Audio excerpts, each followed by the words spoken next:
Hey, what's up everyone? This is Rafael Lovato Jr. here, and today I'm very happy. We have a special guest on my mats here in Oklahoma City. I have my second black belt, James Puopolo. He's here. He's been here for a week now, getting some really good training in here with me and my guys. James, what brought you here? Really the training for sure. Definitely got connected with Master Rafael from seminars, and then eventually the relationship grew. Came out to Oklahoma for a week. I mean, the hospitality is awesome. The training is obviously, I'm here for training. I'm here to train, right? World-class strength and conditioning coach Luke Tyree, always out here trying to sponge off of him, trying to bring some stuff back to Oregon with me, continue always to improve that area of the game. And the technical aspect, did some judo the other day, some really good judo stand-up with Brian Piccolo, and that's just the kind of supplementary training, and then the main training 2-a-days with Master Rafael, all the really good guys down here training. It's definitely, that's why I'm here.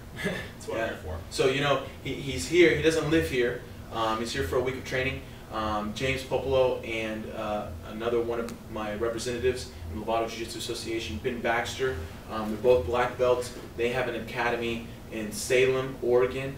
I also have another affiliate there in Oregon. My Northwest team is very, very strong.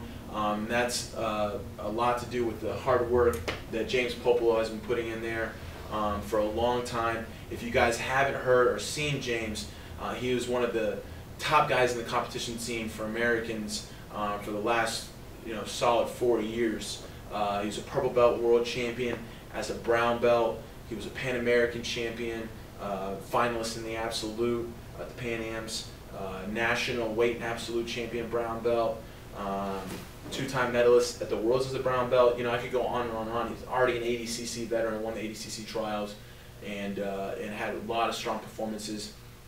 So, I mean, he's one of the top up-and-coming black belts on the scene right now. Brazilian, non-Brazilian, doesn't matter. He has a very bright future. He's been working really hard. And, if you haven't heard or seen him yet already, you're going to. And along with his results, his game is very aggressive, very free-flowing, very beautiful technique. I would say, definitely more than half of the matches that he wins is by submission.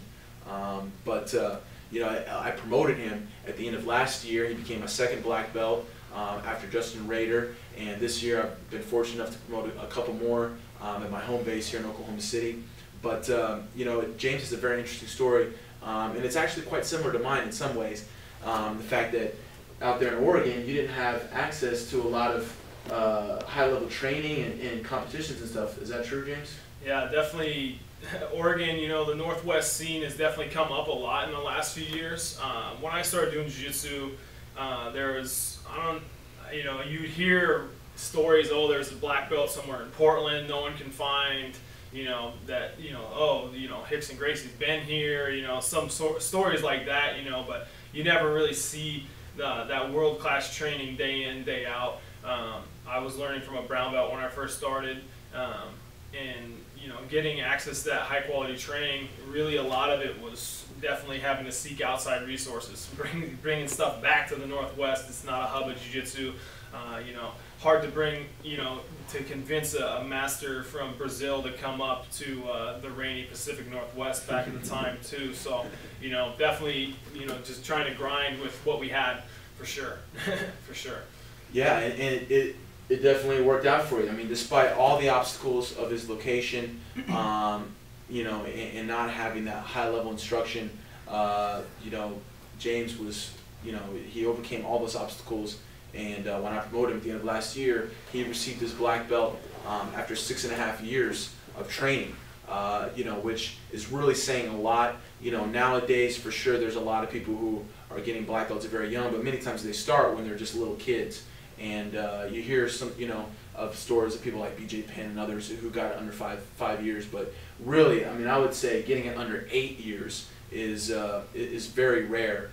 But James was able to do so, and it's not like he did it and didn't have the results to show for it either. I mean, he was one of the top at all the belts coming up, and so James, let's share some of the things that you did and I'll share my experiences as well. Like, how did you get to that level, you know, without having a black belt there to teach you day in, day out, and do it so fast as well? What were some of the things that you did?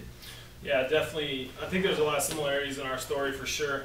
That's a legit 6.5 years too. That's not one of those stories. That's from day one, jiu-jitsu class, 6.5 years to get to black, which, you know, definitely a really special moment. And, you know, I think the biggest thing was, you know, just the desire to get better at jiu-jitsu. I knew from the first time I took a jiu-jitsu class that was for me. It was what I was meant to do. I love doing jiu-jitsu. I look forward to getting on the mat every day. You know, when I first started training, it was, you know, a couple hours a week, and, you know, trying to take in the techniques I could, and I'd go home, think about them, drill them a little bit, and then once I started getting into it, it was a lot of video, trying to get all the video I could, a lot of YouTube sessions, a lot of breaking down techniques with a lot of reps, rep, just trying to burn that stuff into my mind. And then, you know, having really good training partners for sure. You know, you're not going to, you know, my experience, I definitely had really positive supporting training partners. My family always supported me doing jiu-jitsu, even though, you know, even at the time it wasn't a very mainstream thing, you know, and it's easier to look back on the success now. Oh, I have a black belt in my own academy, but, you know, definitely those are the times you got to kind of get through. But I feel like, yeah, a lot of drilling, and then, you know, going to the tournaments. What did I do right? What did I do wrong? What can I pick up from? Trying to seek out someone who was better than me, who could tell me what to work on that would actually help me. Trying to cross-train with wrestling, judo, you know, just whatever sort of resources were there, just trying to get at them, for sure. Definitely. You know, like, he said a lot of big things in there. Number one, of course, the desire. The desire is huge. That fuels everything, and you know, it's been proven to all of us over and over, time and time again, in many different, you know, whether it's different sports or different, you know, walks of life people take. But you know, it's been proven time and time again that anything is possible, and James is definitely a representation of this. And he said a lot of good things, a lot of things that I did as well, to help me hit a high level out here in Oklahoma. And you know, I've been a black belt for now, this is my anniversary month, so I'm hitting 8 years now. I've been a black belt longer than James has even been training jiu-jitsu, so it's kind of weird for me to think about how many years I've put in, and now I'm kind of like becoming one of the old guys. I'm the old veteran. You know, so going back to my time, you know, we're talking 90s, you know, when I first started jiu-jitsu, you know, after my father started learning jiu-jitsu, he started teaching me at the same time, and so I didn't have the YouTube, internet wasn't really around. We had VHS tapes. You know, some of you may not have ever watched a jiu-jitsu VHS tape, but it's a lot harder to learn when it's not so clear, and you have to pause and then hit the fast forward button like this to get the slow motion and try to figure out what's going on in there. But you know, I was doing the same thing, getting my hands on as many tapes as possible, going to train at other academies and train with higher level people. And one thing that I don't think he mentioned, well he did, but maybe not emphasized enough, was competing. You know, how big is it to always compete and test yourself?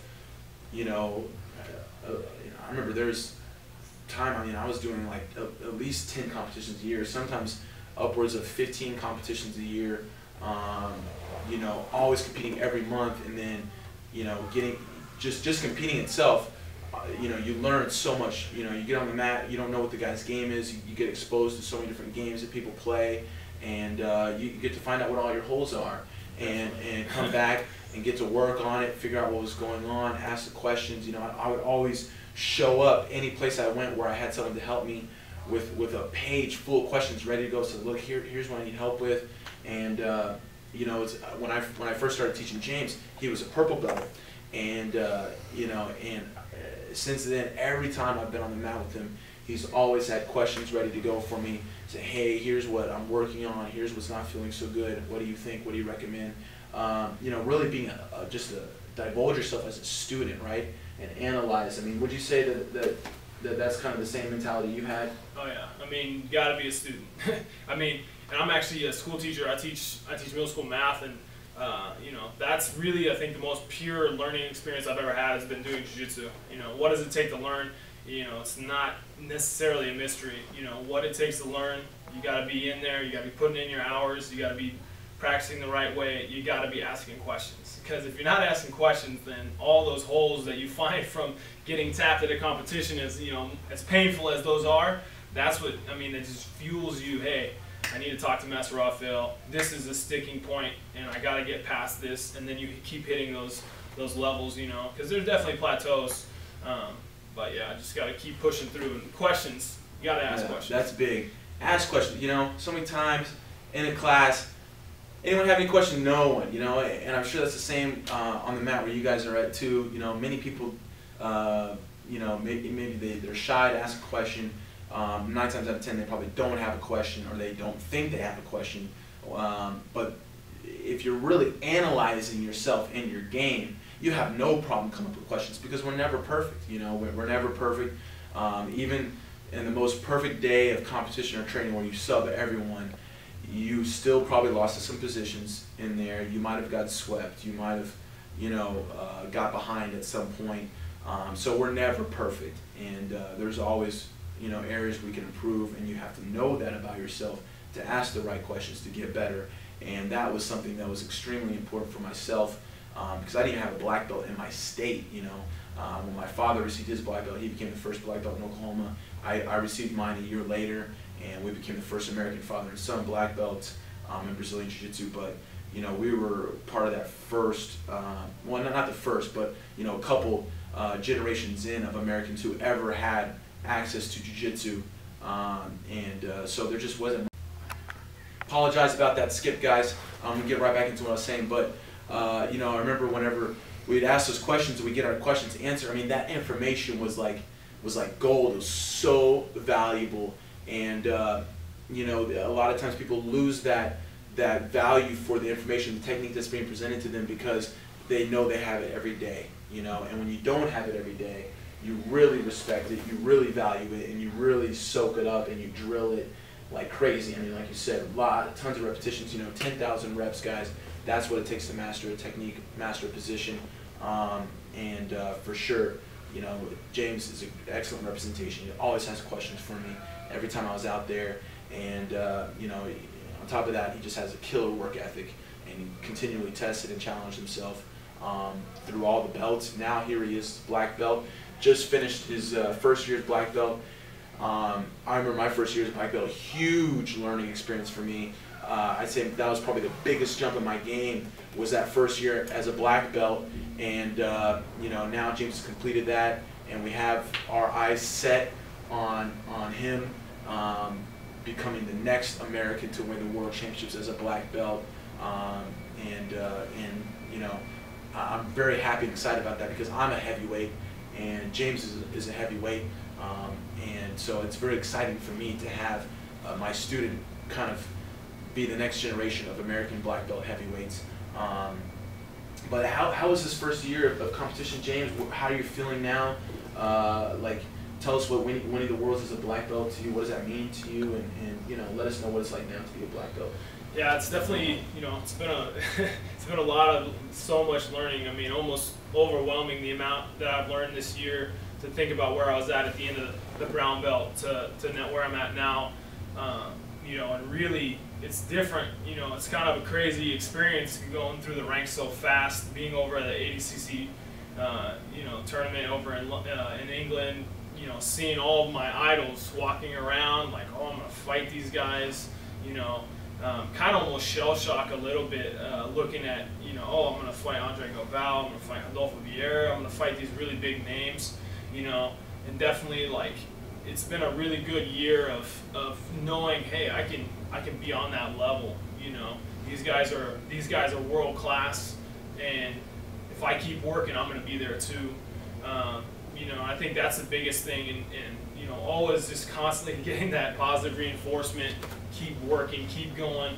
And I think, you know, thinking about your story for sure sticks with me, all the experiences, because I know I'm going down that similar path. And I know, you know, it always sounds crazy when you say that you want to be the best in the world at something. You know, there's always going to be naysayers, you know, and that's been part of my experience for sure. Because I said it a while ago. AKA haters. You know, call it what it is. You know, I said when I was a blue belt, one of my first tournaments was the Worlds. I got silver, and after that moment, I want my definite chief aim is to be a black belt world champion, and that's my goal. You know, and even when having a goal like that, people hear that like, oh, you know, I don't know if they could do that. And really, you know, it's a reflection of themselves. I feel like, you know, definitely. I'm not going to let that negative energy project onto me. That's my goal. I'll state it. I'll put it out to the universe because it's pushing me, it's driving me every day to be the best I can. I want to achieve that goal, and I'm definitely not, you know, not afraid to say it. I'm definitely putting it out there. That's the goal, and I'm working every day to get there. So. And I believe 100% that he will stand at the top of the podium as a black belt one day. And, you know, for me, you know, that's going to be a very special moment as a teacher. You know, now coming to this era or this time in my life where I have a very good team, very good students here in Oklahoma City and across the country. You know, and I've got to experience some very special moments, not as a competitor, but as a teacher, and sometimes at the same time. For instance, in the 2010 No-Gi World Championships, whenever I won my division and my first black belt, Justin Rader, won his division. You know, I was so extremely proud of him. He had just received his black belt, and he's one of the top guys in his weight class through all the belts coming up. And he won his first major competition as a black belt. Boom, was the No-Gi Worlds, and that was you know, a very special moment for me. I was so proud. I mean, that like brought tears to me. And then I had to fight after that, and then we both won together. And it was so crazy. And you know, he made history. We both made history that day. As you know, American teacher-student black belt duo winning their divisions at a world event in the adult division, and I became the first American to have my own black belt world champion at the black belt level. You know, it was for the No-Gi Worlds, and now I'm very excited to see that happen in the gi. And you know, in the No-Gi Worlds, there have been quite a few Americans who've been able to win and have good success. But you know, in the gi, it's a lot more rare. And I have some numbers, actually some stats that a lot of you may not be familiar with. But there have been 17 World Championships. There are 40 possible black belt podium spots. Okay, there's 10 divisions, including the absolute. First, second, 2/3, so there's 40. So there have been 11 World Championships held in Brazil and 6 held in the U.S. And so 17 total, 40 spots possible. That's 680 podium spots ever since the first World Championships. 680 podium spots at the black belt level possible. Out of those 680 spots, 19 times has there been a non-Brazilian to stand on that podium. 13 times was that American, 5 times was Japanese, and 1 time was a European, which is most recent this year, Alex Trans, who took 3rd. So 1998, David Meyer took 3rd place in the absolute. That was when the absolute was held after the weight classes. It was before that. And he took 3rd. 2000, we all know BJ took gold. First American, first non-Brazilian to win the World Championships. 2001, Garth Taylor took 2nd in the ultra heavyweight. 2002, Albert Crane took 3rd in the lightweight. 2007, there's 2 Japanese. Yusuke Honma took 2nd in Gallo, and Oga Mikio took 3rd place in Gallo. And Yusuki is also a 3-time medalist. In 2008, he also took 2nd in Gallo again, and in 2011, he took 3rd place in Gallo. So he's one of 2 people to win multiple world medals at black belt that's not Brazilian. And Dai Yoshioka took 2nd place in 2008 as well at Pluma. Bill Cooper took 2nd place in 2008 in middleweight. And in 2011, Joseph Manuel took third place in Gallo. JT Torres took third place in Levy. And I already mentioned Alex Trans, who this year took third place in Ultra. So he's the one from Europe. We had 3 Japanese, and 5 times was done by Japanese, because Yusuke has medaled 3 times, and 8 Americans total. And that's 13 American medals. Out of those 13, 6 of them are mine. And so I have a gold, a silver, and I have 4 bronzes. So I have almost half of the American medals that have totally been won at the world black belt level. And me and Yosuke are the only 2 non-Brazilians to have multiple black belt world medals. And I'm the only American to have multiple medals, and only non-Brazilian to have medaled in multiple weight classes. I've medaled in 4, from medium heavy all the way to ultra. But you know, so if you're looking at this, you're talking about 19 out of 680 possible. It's very, very rare, and you know, it doesn't happen very often. You know, but I believe 100% that James is going to be on the top of that podium one day, and I'm going to say it's going to happen next year, and I'm also going to say that we're going to do it at the same time, just like I did with Justin Rader. We're going to do it in McGee next year together.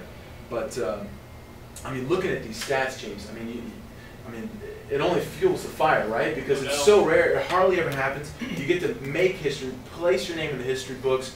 You know, I did this when no one thought possible, and you can't take that away from me. I mean, for me, I've been able to make a lot of history, and it feels amazing to know that I've, you know, solidified myself in the sport. I mean, that must be how you're feeling about it too, right? Yeah, I want to taste what that tastes like for sure. Definitely, yeah, every day working, working to get on that podium, to be on the top of that podium every day. It's the goal set in my mind. Yeah, I mean, yeah, there's nothing like making history. You know, there's not a lot of people who've done this, and that's definitely, you know, only fuel to the fire for sure, because you want to be part of that. You want to be one of those kind of rare cases of like, how did that happen, for sure. Yeah. For sure. So why do you think it is? You know, what are some of the reasons that you think, you know, besides the obvious? Obviously, we're doing Brazilian jiu-jitsu, and you know, the sport, the martial art itself evolved in Brazil, you know, from the Japanese jiu-jitsu, and became what it is today. So yeah, you know, they've had it in their country longer. Many more people do it, for sure. But you know, the first American world black belt medal was in 1998. You know, and the worlds have been held in the U.S. the last 6 events. So it's not so new to us anymore. We have a lot of black belts that live here now in the U.S. Not just, you know, American, but a lot of Brazilians have moved here to start teaching and open up academies. So, I mean, what do you think are some of the reasons why there aren't more Americans / non-Brazilians on that black belt podium now? And of course, in the lower belts, there's a lot, but why not in black belt? Yeah, I mean, if you know, the first thing that jumps out to my mind has got to be the hours. You know, how many quality hours are you putting in on the mat? You know, and if you look at a lot of Americans kind of getting a later start in the game recently, you know, of course there's more generations that are younger and younger, you know, it's getting more popular, but definitely the hours, you know, definitely starting early enough and getting enough quality hours, quality instruction to get you going, for sure. I mean, that's got to be huge. You can't downplay how much the quality hours are. You pretty much have to start jiu-jitsu by the time you're 20 to have a shot to be on the black belt podium. Say it takes 5, 6, you know, years, 7 years, you know, which is above the norm, to receive your black belt. That still puts you towards the, you know, the older 20s, and you know. Of course, our bodies physically can only do so much. So you pretty much need to start. You started when you were 18? 18. Yeah. 18. And I started when I was like 12. I was very fortunate for that. But of course, it was, you know, we didn't have gis, we didn't have mats, so it was a little bit different. But you know, we worked our way up to where we are now. But you know, now that there's so many black belts here. You know, they got all the YouTube, the internet, so many videos. What are some of the other reasons besides the hours, you know, that might be causing some of the people not to be on that podium? Yeah, I mean, there definitely, I mean, that's a good point. I mean, there's definitely a lot of access to the information, so I guess that gets to the point of, if there's the information out there, why is this still not happening? You know, definitely it's got to be your desire to improve. I mean, if that's not fueling you, and definitely I think when you see, you know, things are pretty good here in America for sure. I mean, you get a, you know, you got your 3 meals a day, you're, you know, cruising around. Most people have it pretty well. You know, not that there's not people struggling, but I think comparatively, you look at someone, you know, some of those fighters that are coming out of Brazil who are hungry. A lot of which are from favelas or very poor, humble, I won't say poor, I'll say humble, upbringing, environment. Yes, that's true, you know, and you know, there's even other things to factor in on that. You know, I totally agree with you on the desire. I mean, for me, like, you know, whenever BJ Penn won in 2000, I was there. I got to see that, and I was a 17-year-old juvenile. I just won 2 medals at the Worlds. I took silver in the absolute third of my weight class, and I actually had matches against Big Mac then. I had matches against Vinny Pazal, Diminch, you know, numerous guys, even Augusto Mendes, Tanquinho in the absolute. I had a match with him, and you know, you see those guys now are some of the top guys out there still. You know, whenever I was there and I was competing in juvenile, and I got to watch BJ, I said, you know, 100% that is my life mission.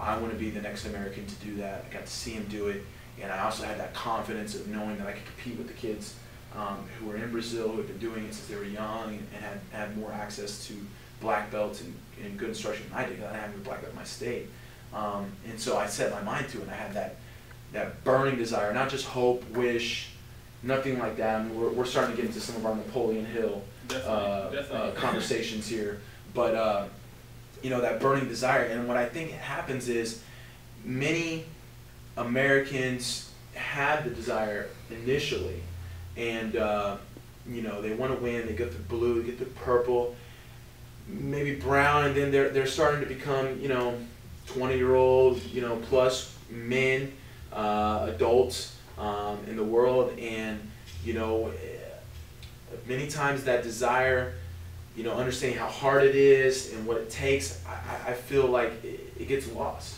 And you know, of course, there's no money in jiu-jitsu, you know, for the most part, and so a lot of the good fighters, Brazilian jiu-jitsu fighters at that stage, you know, start to switch over to MMA because they have more than enough ground skills at a high level brown belt. You know, it's more than enough to translate into MMA. You know, maybe they had some bad experiences, getting bad referee calls, bad decisions, whatnot, and they just got tired of it. They didn't want to, you know, I had tons of that, but you know, I stayed on my track.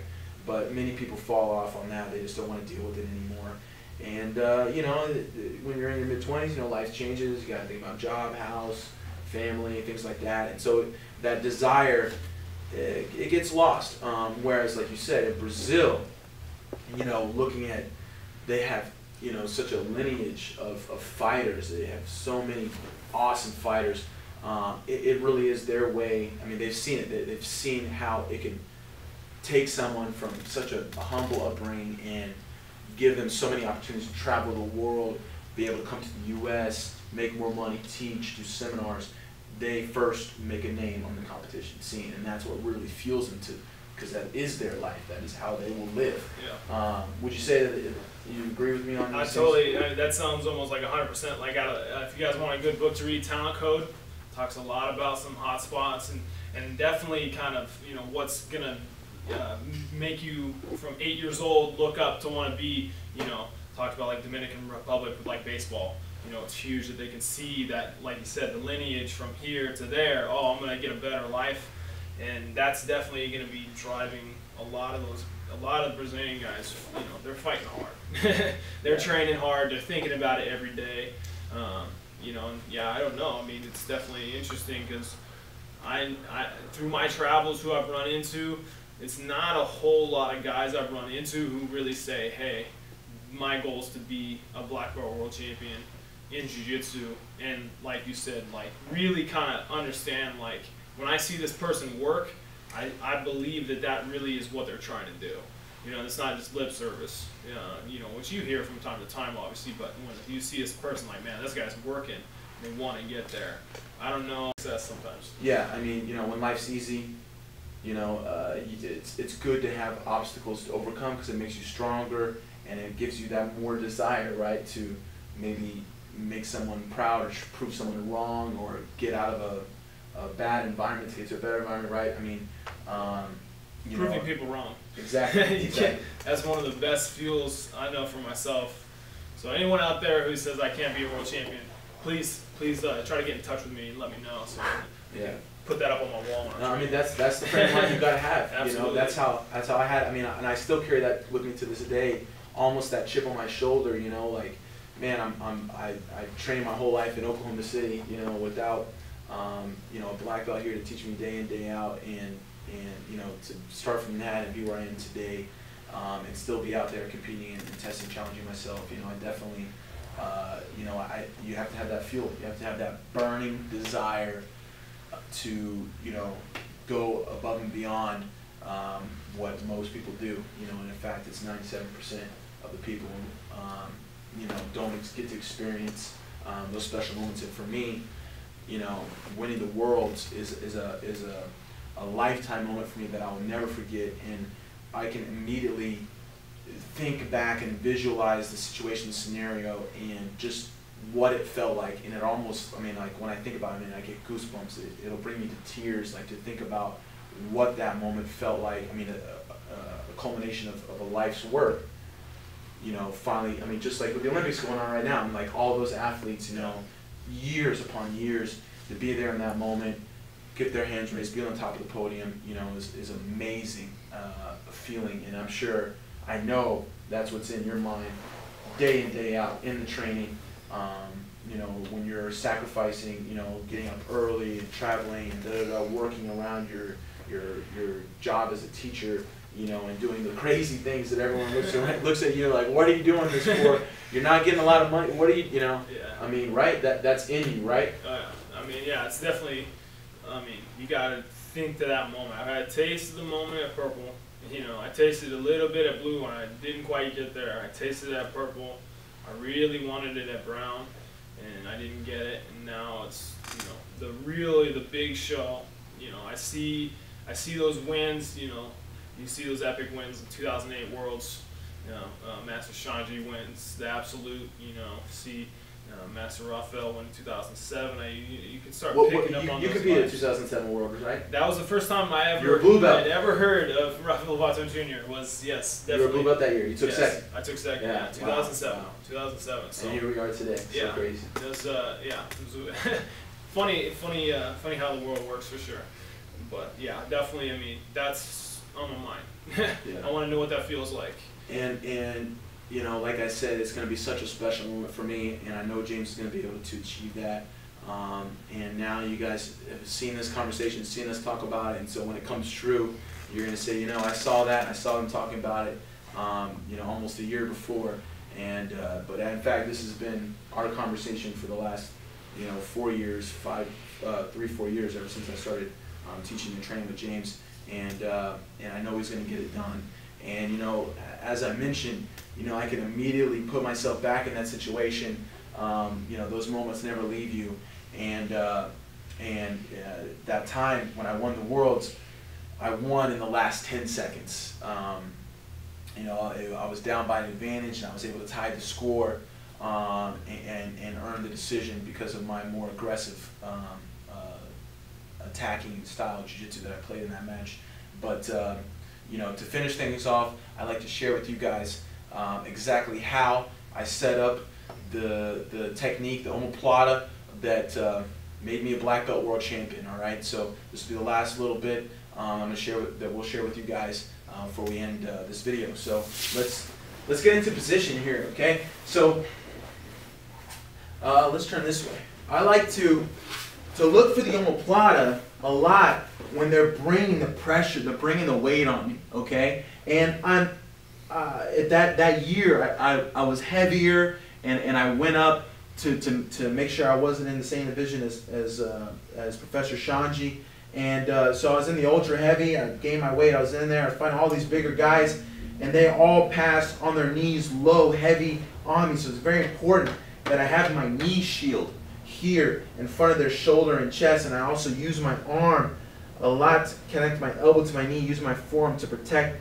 My other hand blocks his cross-face arm. I have good position, good defense here, protecting my hips. I do not want to let them get inside and control my hips, get the half guard, get the advantage, possibly get a pass and all that. So, you know, I was playing a lot throughout that tournament in this position, and one of the omoplatas I like to look for here is where I come over, grip their tricep, use my foot in their hip, and I extend my leg as I pull their arm down to my hip and keep my elbow tight. Okay, let's turn a little bit. So I extend my leg through as I pull this down, using my elbow over his wrist, and I'm cupping his elbow. I'm not holding the sleeve. Okay, I'm actually holding his elbow in my hand, and then I use my knee, the back of the shoulder, to pinch and bring them down and help me bring my leg over to get the omoplata. Okay. Now what happened was I was with Big Mac, and as I started going for this omoplata, he was able to stuff my foot and drive himself in. So there was a second where he could have came into my half guard, right? And as he started to come, I blocked him with my arm here.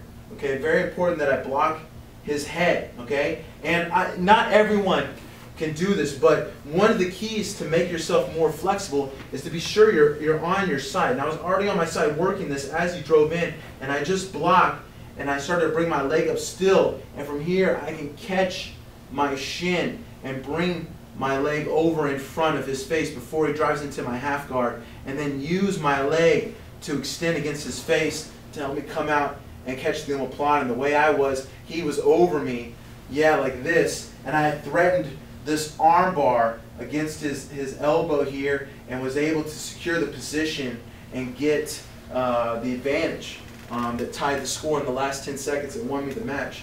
So once again, right here, when I have my game here, I position my defense, my frame very well. Professor Shanji Hibero is just a master at this, but I use my knee inside of his chest and shoulder. I defend against his head with my elbow connected to my knee, and I make very sure I do not give him a grip with this arm. And from here, I can bring my foot out to his hip, catch his elbow, and hit this omoplata. You see how I hit my knee right on the back of his shoulder to set up the position. But now, this is when Big Mac was able to stuff my foot and come in, and I blocked it with my forearm here in the neck. I'm still on my side just enough to where it's much easier for me to bring my leg forward and I can catch it. And right now, he's so deep, I have a possible arm bar right here, you know, just by keeping his elbow out against my thigh. And, you know, eventually he had to turn and give me the omoplata position at the very end, and I got my advantage.